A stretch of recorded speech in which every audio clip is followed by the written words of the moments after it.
స్తుతించెదము. నేను నా ఇల్లు నా ఇంటి వారందరూ మానక స్తుతించెదము. నన్ను పిండము వలె కాచావు స్తోత్రం, నే చెదరక మోసావు స్తోత్రం. నన్ను పిండము వలె కాచావు స్తోత్రం, నీ చెదరక మోసావు స్తోత్రం. ఎబినేజరు ఎబినేజరు ఇంతవరకు మోసితివే. ఎబినేజరు ఎబినేజరు నా తలంపుతోనే నున్నావే. స్తోత్రం స్తోత్రం స్తోత్రం, హృదయములో మోసితివే. స్తోత్రం స్తోత్రం స్తోత్రం స్తోత్రం,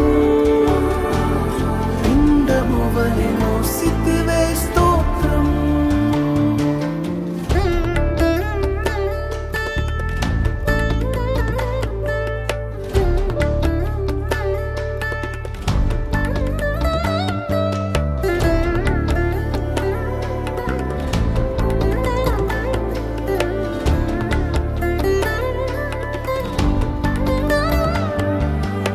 ఏమీయు లేకుండా సాగిన నా బ్రతుకును మేలులతో నింపితివే. ఏమీ లేకుండా సాగిన నా బ్రతుకును మేలులతో నింపితివే. ఎట్టి కీడైనా తలంచని మీరు, ఏ తండ్రైనా మీలాగలేరు.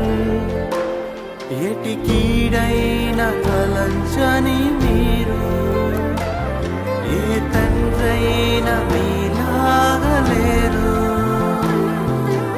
ఎబినేజరు ఎబినేజరు ఇంతవరకు మోసితివే. ఎబినేజరు ఎబినేజరు నా తలంపుతోనే నున్నావే. స్తోత్రం స్తోత్రం స్తోత్రం, హృదయములో మోసితివే. స్తోత్రం స్తోత్రం స్తోత్రం స్తోత్రం, పిండము వలె మోసితివే. స్తోత్రం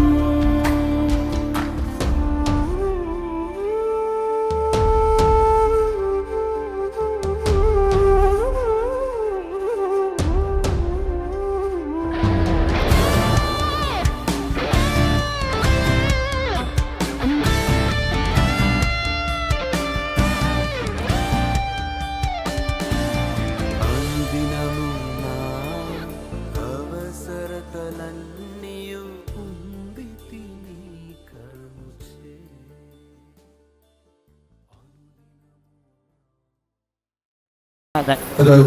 కుటుంబంలో నేను చేసిన జ్ఞానం గురించి ప్రభా నీకు కృతజ్ఞతలు స్తుతులు చెల్లిస్తున్నాను ప్రభా. నీకే మొదలైనా తెరగబడి ఊరికే క్రమంగా మర్యాదగా తిరిగి తనకు సహాయం చేయమని అడిగించున్నాం ప్రభా.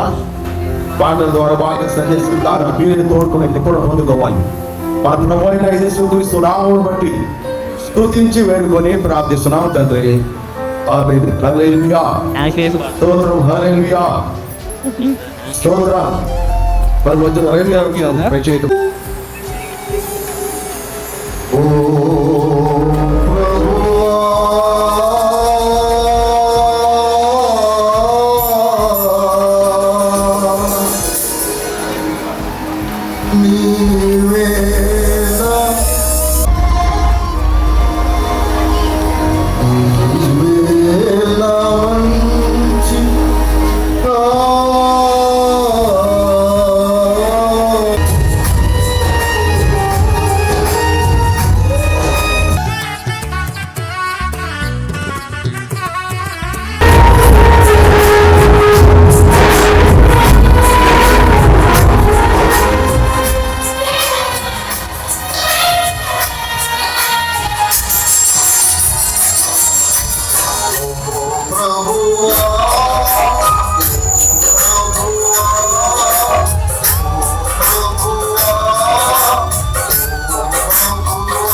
నూతన కార్యములు ఘనమైన కార్యములు ఆశ్చర్య కార్యములు అమిలేని కార్యములు నూతన కార్యములు ఘనమైన కార్యములు ఆశ్చర్య కార్యములు అమిలేని కార్యములు నీకు మాత్రమే చేయగలవయ్యా నీకు మాత్రమే చేయగలవయ్యా నీకు మాత్రమే చేయగలవయ్యా నీకు మాత్రమే చేయగలవయ్యా గతకాలమంతయు దాచినావు యేసయ్యా నీ కృపను మాపై చూపి నడిపించినావయ్యా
ఎన్నెన్నో నన్ను ఘనముగా చరించెదవు నీ కృపను ఊహకు అందరంతగా ఉన్నతముగా సమకు నడిపించు దైవం నీవే యేసయ్యా ఊహకు అందరంతగా ఉన్నతముగా సమకు నడిపించు దైవం నీవే యేసయ్యా నువ్వు మాత్రమే చేయగలవయ్యా నువ్వు మాత్రమే చేయగలవయ్యా నువ్వు మాత్రమే చేయగలవయ్యా నువ్వు మాత్రమే చేయగలవయ్యా గతకాలమంతయు దాచినావు యేసయ్యా నీ కృపను మాపై చూపి నడిపించినావయ్యా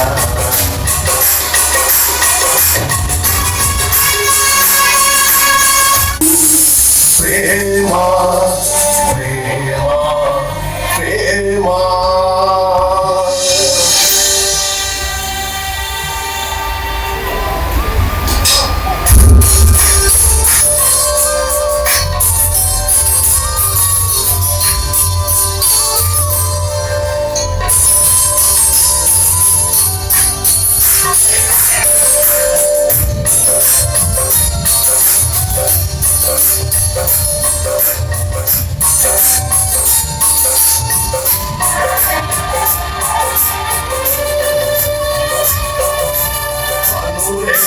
మాటైన కనుమూయలేదు ప్రేమ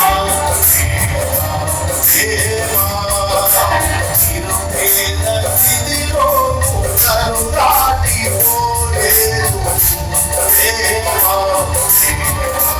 ప్రేమ పగలు రేయి మరుగరిస్తూ పరమున విడచి నన్ను వరించే పగలు రేయి మరుగరిస్తూ పరమున విడచి నన్ను వరించే నన్ను వరిస్తూ ప్రేమ రాజుల విరుచిన సర్వమారి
నీ కోసమే నన్ను బ్రతకమని దీవించవే సమృద్ధిగా నీ సాక్షిగా కొనసాగమని కోసమే నన్ను బ్రతకమని దారులలో ఎడారులలో సెలయేరులై రాని సుమయ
నా హృదయలో నీలో గురువైన నా స్వామి.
నా ప్రాణమా ఘనమైన స్తుతిగానమా యేసయ్యా స్తుతిగానమా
మనోహర్.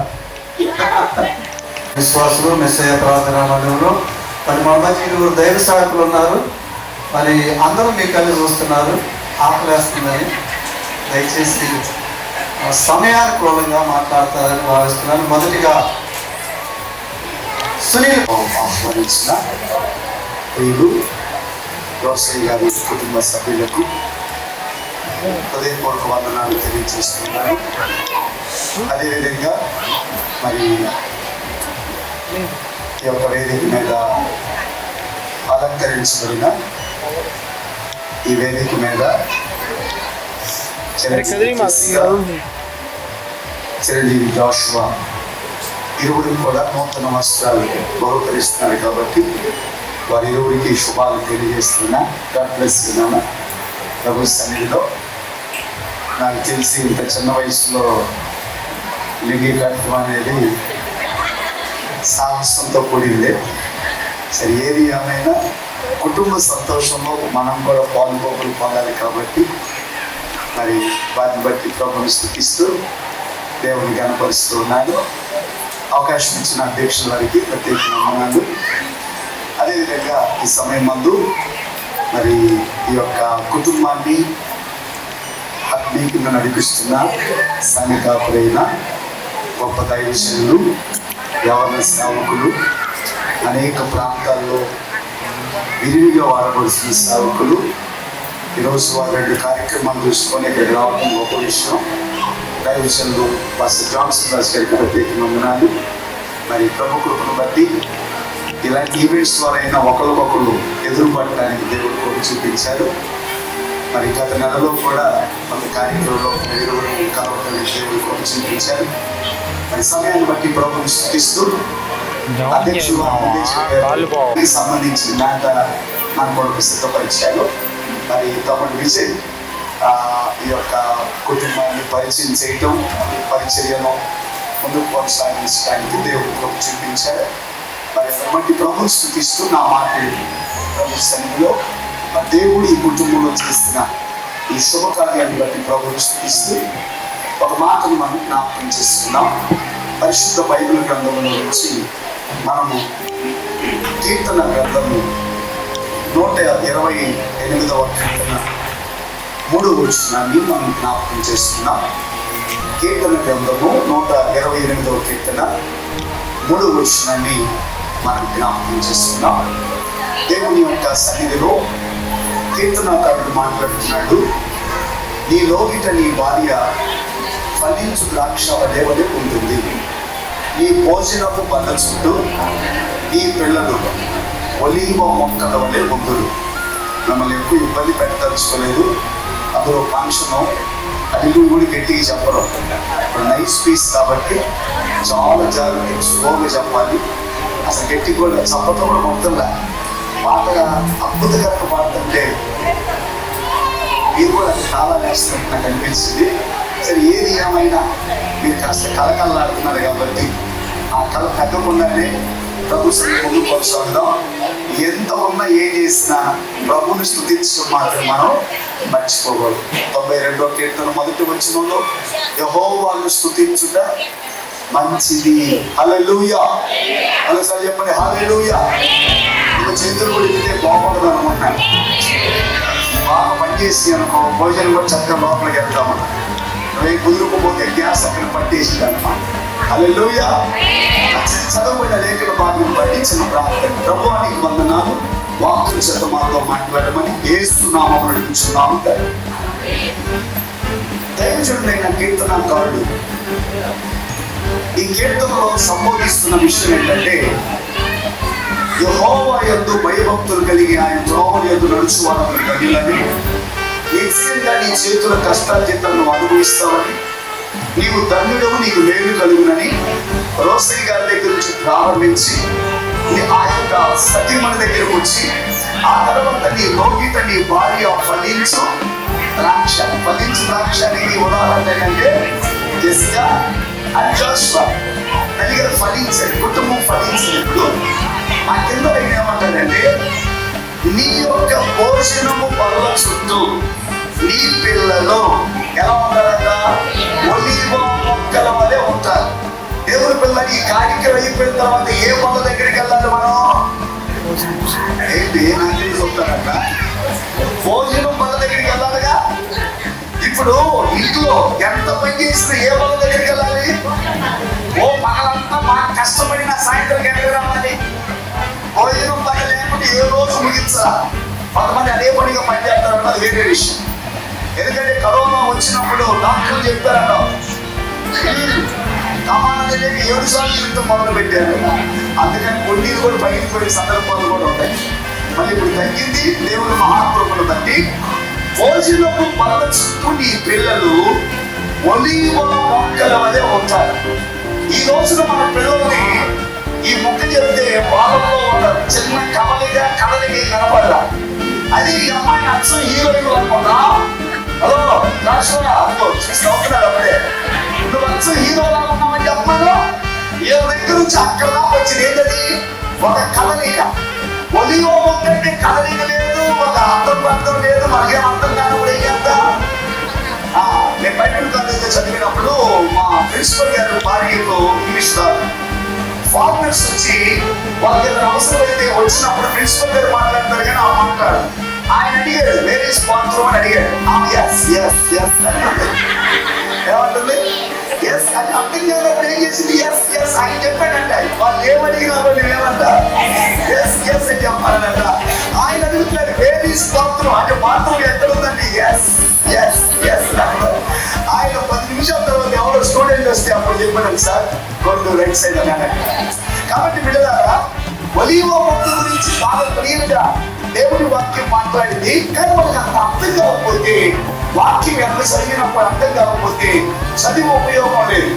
ఆ ఆర్థిక మంత్రి అయిన నపుంసకుడు ఐగుప్తు దేశంలో ఆయన ప్రయాణం చేస్తున్నప్పుడు యెషయా గ్రంథం తీసి చదువుతుంటే ఆయనకు అర్థం కాకుండా ఏంటి దేని గురించి మాట్లాడుతున్నాడు ఈ యొక్క గ్రంథకర్తను ఆలోచన చేస్తుంటే దేవుడు అది గమనించి ఫిలిప్పుకు తెలియజేసి నీవు వెళ్ళి రథంతో పాటు పరిగెత్తి ఆయనకు అర్థమయ్యేటట్టుగా చెప్పమన్నారు.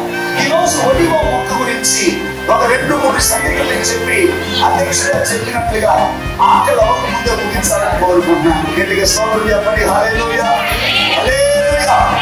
ఎవరు పనుల మీద ఉన్నారు, మన పని మీద మనం ఉందాం. ఎందుకంటే అరేంజ్మెంట్ చేయాలి, కుర్చీలు సరిపో, అరుసతుకో ఇరుసతుకో. కొంతమంది ఏం చేస్తారంటే వాళ్ళు కూర్చి, వాళ్ళ హ్యాండిల్తో కూర్చి, వాళ్ళు చేయి పెట్టుకోవడానికి ఇంకో కూర్చి, వీళ్ళందరూ స్టడీ చేయాలంటే చాలా భయపడింది. కాబట్టి వాళ్ళ పని వాళ్ళదే, మన పని మనదే. హల్లెలూయా. నీ భోజనపు బల్ల చుట్టూ నీ పిల్లలు ఒలీవ మొక్కల వలె ఉంటారని దేవుడు చెప్తున్నారు. ఒలీవ మొక్క గురించి చెప్పారంటే సాధారణంగా ఎవరైనా సరే ఈ ఒలీవ మొక్కను తెలుసుకోవాలని కోరుకుంటారు కానీ మన దగ్గర పెంచుకోవడానికి అవకాశం లేదు. చొప్పున దాన్ని పెంచుకోవడానికి అవకాశం ఉండదు.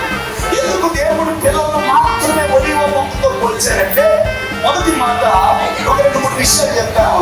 హోషేయ గ్రంథం, యెషయా కాదు హోషేయ ఆయన ప్రవక్త రాశాడు.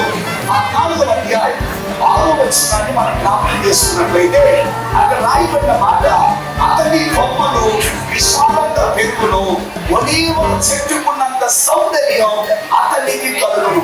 నీ పిల్లలు ఒలీవ చెట్టులాగా ఉంటారని దేవుడు ఎందుకు చెప్పాడంటే ఆ పిల్లలంట ఒలీవ చెట్టుకి ఎంత సౌందర్యం ఉందో అంత సౌందర్యం మన పిల్లలకు ఉండాలని దేవుడు మన పిల్లలను ఎవరితో పోల్చారు?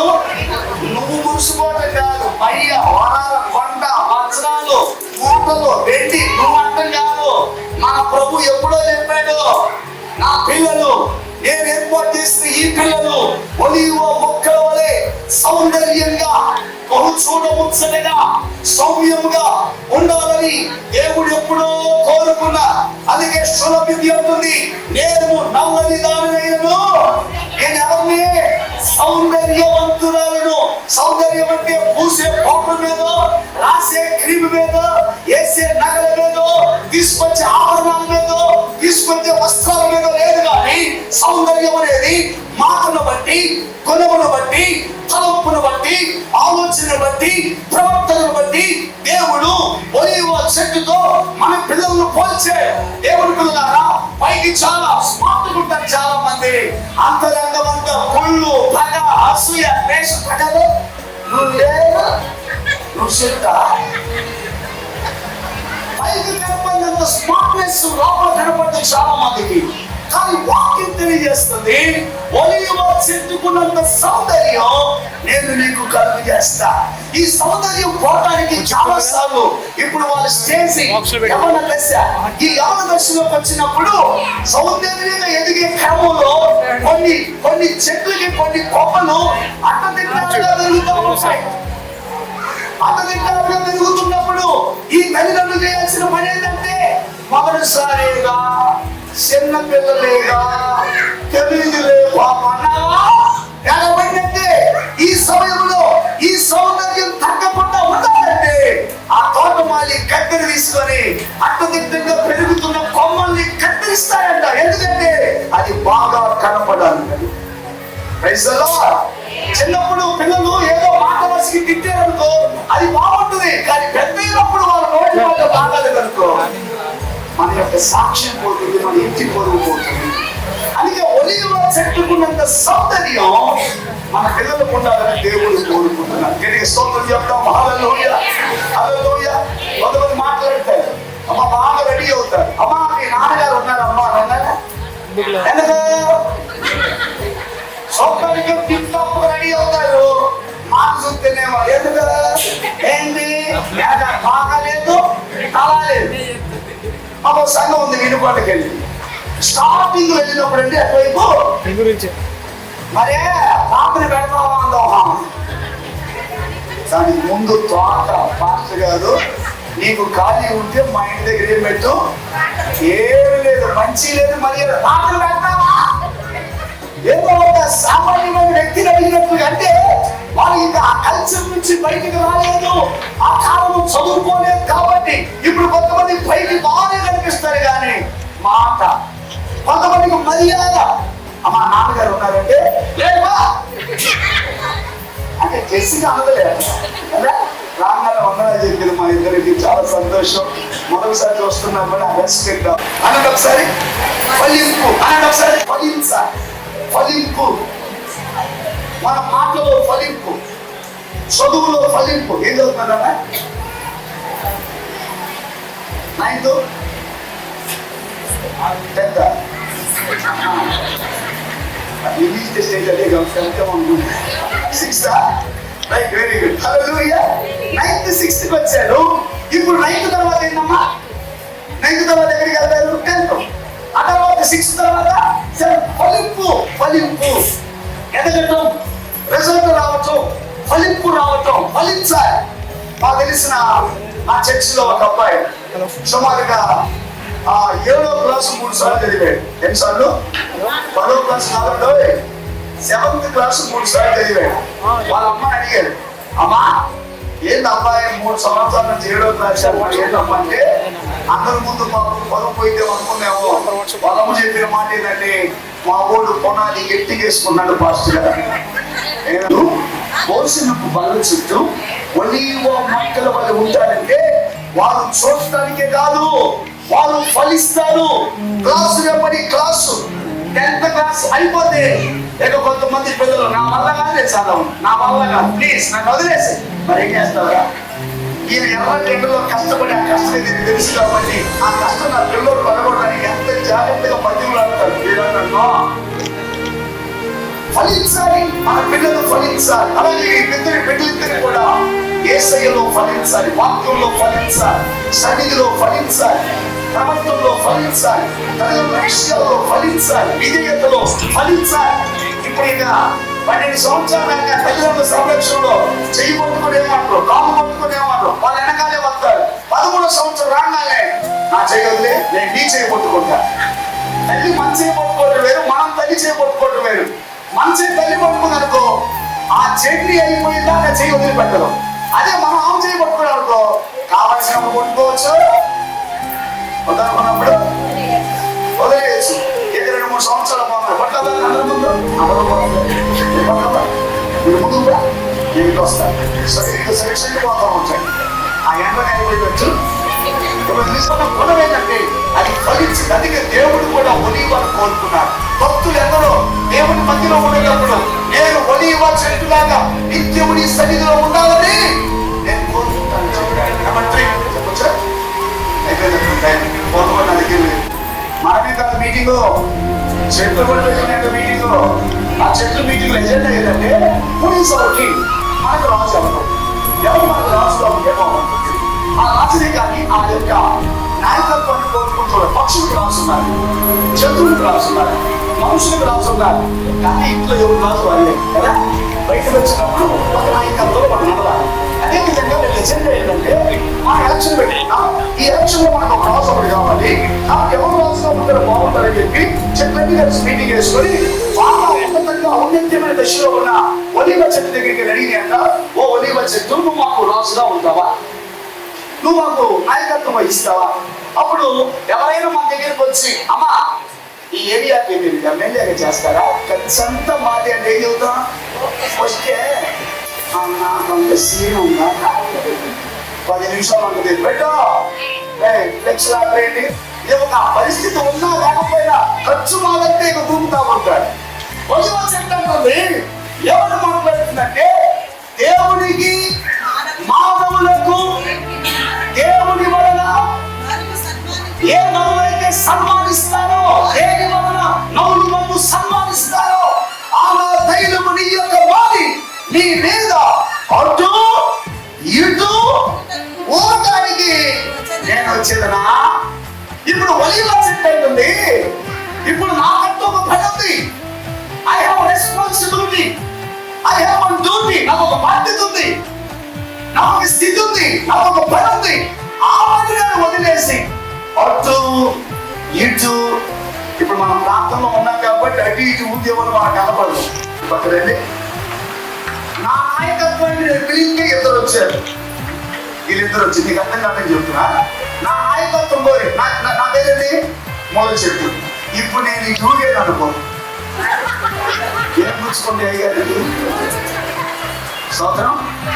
అప్పుడు ఇంట్లో నీకంటే ఉన్నా నేను చెబితే ఉన్నా పుచ్చుకుంటే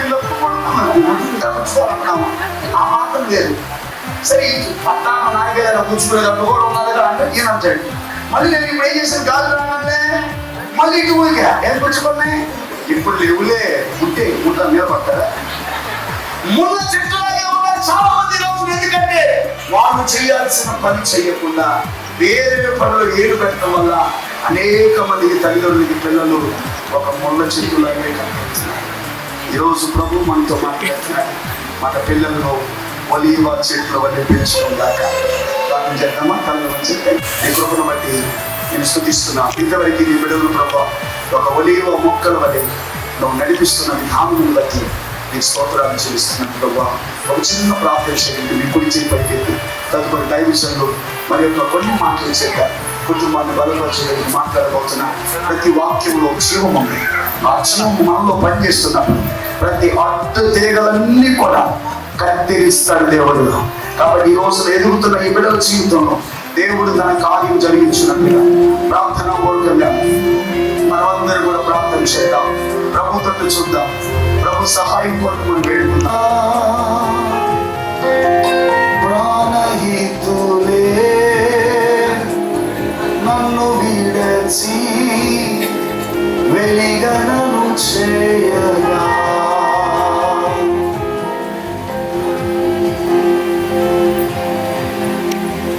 నీ దయలో నీ దయలో నీ నీడలో రాజుమయ జీవితాంతము నీ ఆత్మతో అలో ఫలించగా దేవా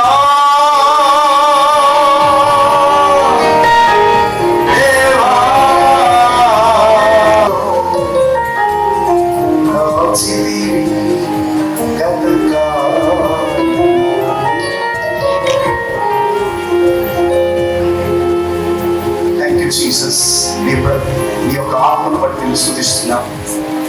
నీ దాసులు రోసి గారి కుటుంబాన్ని ప్రేమించి వారికి ఇద్దరు బిడ్డలు జెసికా, జోషువా మీరిద్దరు కూడా నీ కొరకు బలముగా నిలబడడానికి కావలసిన కృపను మీరు కలుగజేసి దైవజనులు జాన్సన్ గారి సారథ్యంలో ఈ కుటుంబం నడుస్తూ ఉండగా ఇంకా ఆత్మీయంగా, ఇంకా ఆర్థికంగా, ఇంకా శారీరకంగా, సామాజికంగా అన్ని విషయాల్లో బిడ్డలు వర్ధిల్లున్నట్లుగా నీ కృపను నడిపించడం యేసునామములో చున్నాము.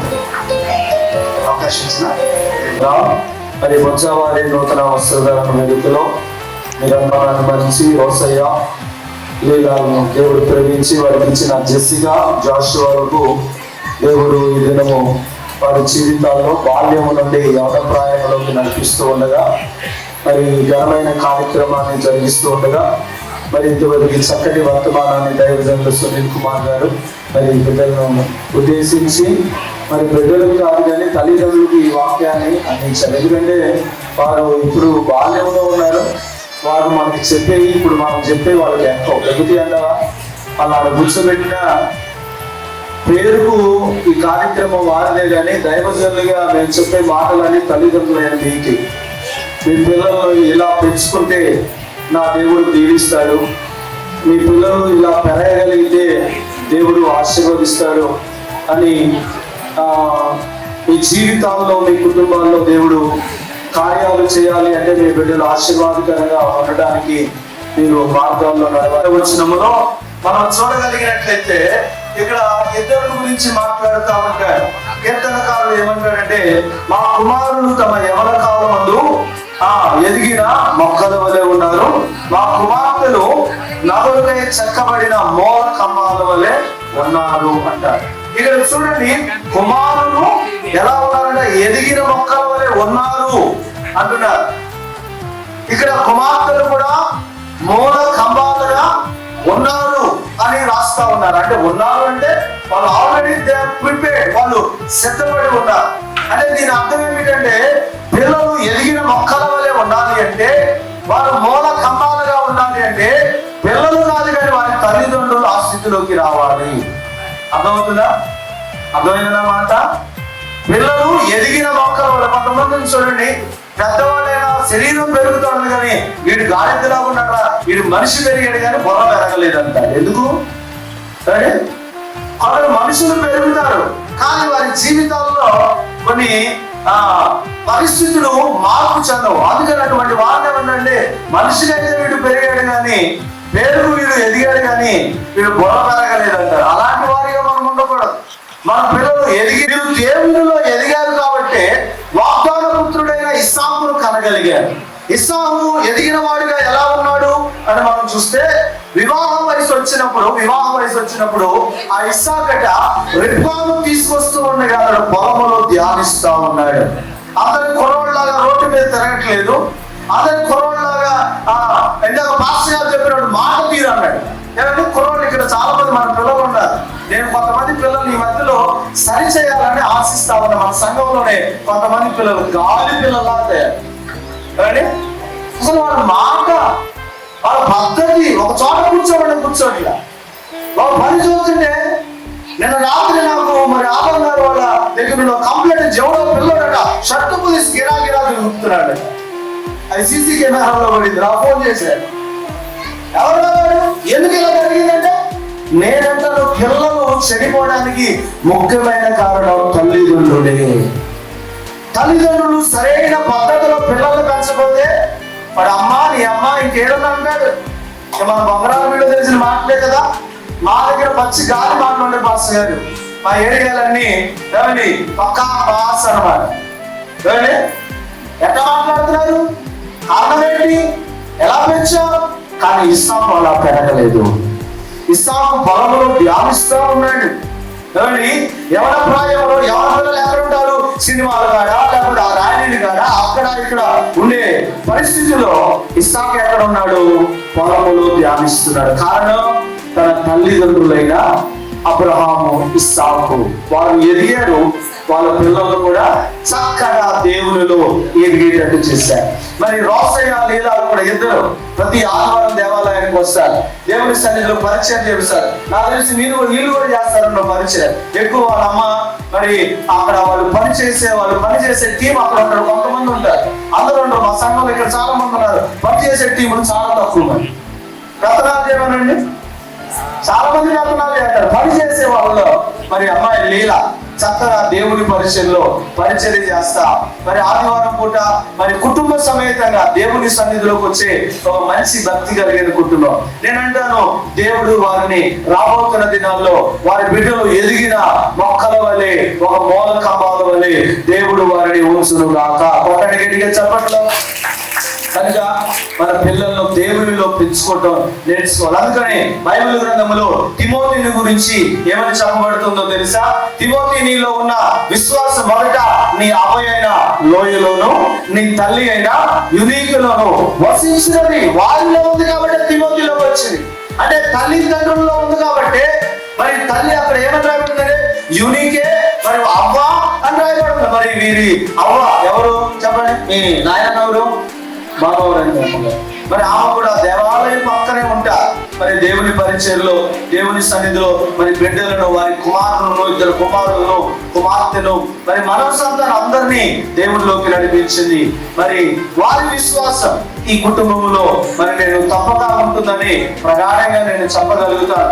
అంతేకాదు కానీ దైవజనుల దీవెనలు కూడా వారి మీద ఉంటాయి. కనుక మీరు దేవునిలో విశ్వాసములో ఉన్నప్పుడు దేవుడు ఈ కుటుంబాలను ప్రేమించి బాల్యము నుండి యవన ప్రాయములోకి మధ్య రోసయ్య మరి లీలానికి ఇచ్చిన సంతానాన్ని నడిపించి ఉండగా రాబోతున్న దినాల్లో ఈ బిడ్డలు ఆశీర్వాదకరమైన ప్రజలుగా ఉన్నట్లు దేవాన్ని సన్నిధిలో ప్రభా బిడ్డలను దీవించు, బిడ్డలను ఆశీర్వదించని ప్రార్థన చేద్దాం. వారే కాదు, మన బిడ్డలు కూడా ఉన్నట్లు నీ సన్నిధిలో మేము ఎదుగునట్లు, సంఘములో ఎదుగునట్లు, పరిచర్యలో ఎదుగునట్లు, విశ్వాసంలో ఎదుగునట్లు మాకు సహాయం చేయండి ఆయనని ఒక తీర్మానం తీసుకున్నాం. మహాపరిశుద్ధుడ, మహోన్నతుడ, మమ్మల్ని మిక్కిలిగా ప్రేమించిన మా ప్రియ పరలోకపు తండ్రి, ఈ మధ్యాహ్న కాలము ఈ నూతన వస్త్రధరణ కార్యక్రమం మీరు తోడుగా ఉండి నడిపించిన విధానాన్ని బట్టి వందనాలు. నీ సన్నిధిలో మేము ఎదుగుతూ నీ కృపతో మా కుటుంబాలను కట్టుకునే కృప మాకు దయచేయండి ప్రభా. ఇతరుల రెండు వర్తమానాలు ప్రతి బిడ్డ హృదయములు పడి ఫలించినట్లు, ఒలివ మొక్కల వలె భోజనం పళ్ళ చుట్టూ ఉండునట్లు, నీ సన్నిధిలో ఎదిగిన వారి వలె ఉండునట్లు సహాయం చేసి మీరే బలపరచమని జాషువాను ప్రభా మీ కృపతో నింపడి బాల్యము నుండి యవన ప్రాయములోకి నడిపిస్తూ ఉన్న అయా జెస్సికా కూడా నీ కృపతో నింపి వీళ్ళను బలపరిచి మీరే దీవించి ఆశీర్వదించమని నజరేయుడైన యేసు నామములో అడిగి వేడుకొనుచున్నాము తండ్రి, ఆమేన్. మరి మేనమామలు ఉన్నారా? మరి వారు త్వరగా లేచి మరి పిల్లలకు పెట్టవలసిన ఉన్నాయా? త్వరగా మీరు తీసుకొని రండి. త్వరగా మీరు సిద్ధపాటు కలిగి త్వరగా తీసుకొని వస్తే మరి ఈ లోపు ఒక చిన్న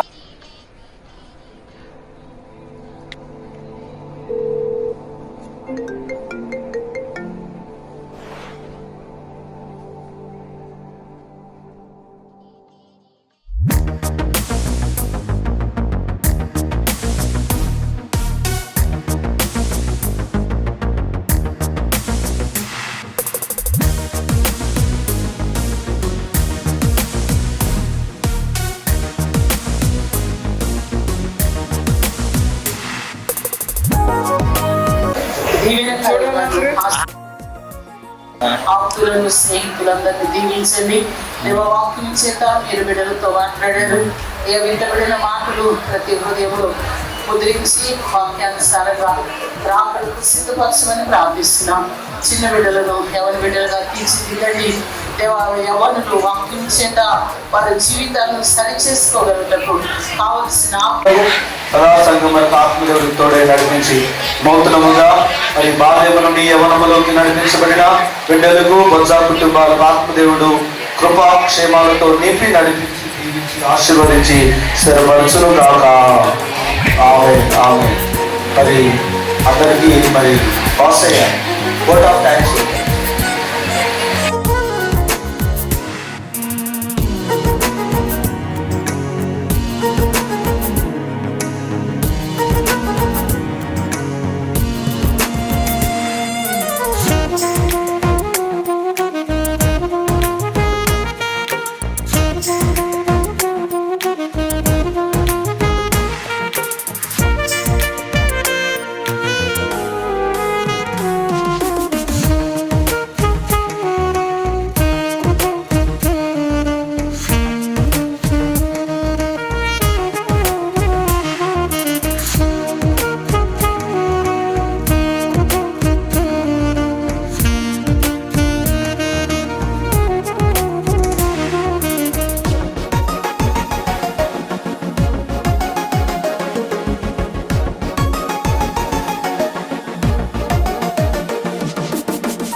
నూతనమే.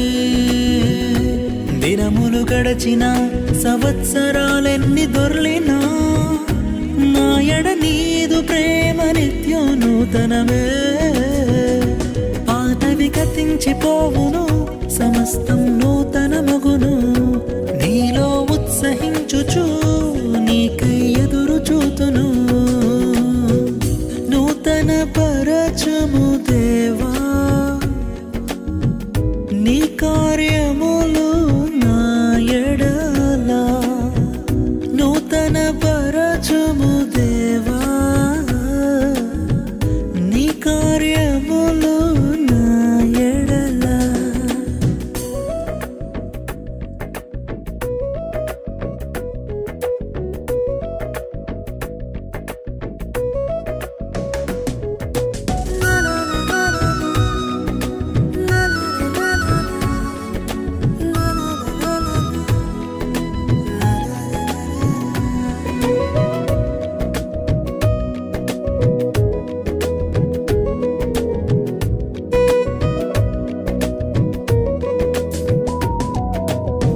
ప్రతి ఉదయం నీ వాత్సల్యముతో నన్ను ఎదుర్కొందువు నీదు కరుణతో. ప్రతి ఉదయం నీ వాత్సల్యముతో నన్ను ఎదుర్కొందువు నీదు కరుణతో. తరములలో ఇలా సంతోష కారణముగా నన్నిల చేసినావు నీకే స్తోత్రము. తరములలో ఇలా సంతోష కారణముగా నన్నిల చేసినావు నీకే స్తోత్రము. పాతవి గతించిపోవును, సమస్తం నూతనమగును. నీలో ఉత్సహించుచు నీకై ఎదురు చూతును. నూతన పరచుము దేవా, నీ కార్యములు నా ఎడల. నూతన పరచుము దేవా, నీ కార్యములు నా ఎడల. సంవత్సరాలెన్నో జరుగుచున్నను, నూతన పరచుము నా సమస్తము. సంవత్సరాలెన్నో జరుగుచున్నను, నూతన పరచుము నా సమస్తము. పాతవి గతించిపోవును, సమస్తం నూతనమగును. నీలో ఉత్సహించుచు నీకై ఎదురు చూతును. పాతవి గతించిపోవును, సమస్తం నూతనమగును. నీలో ఉత్సహించు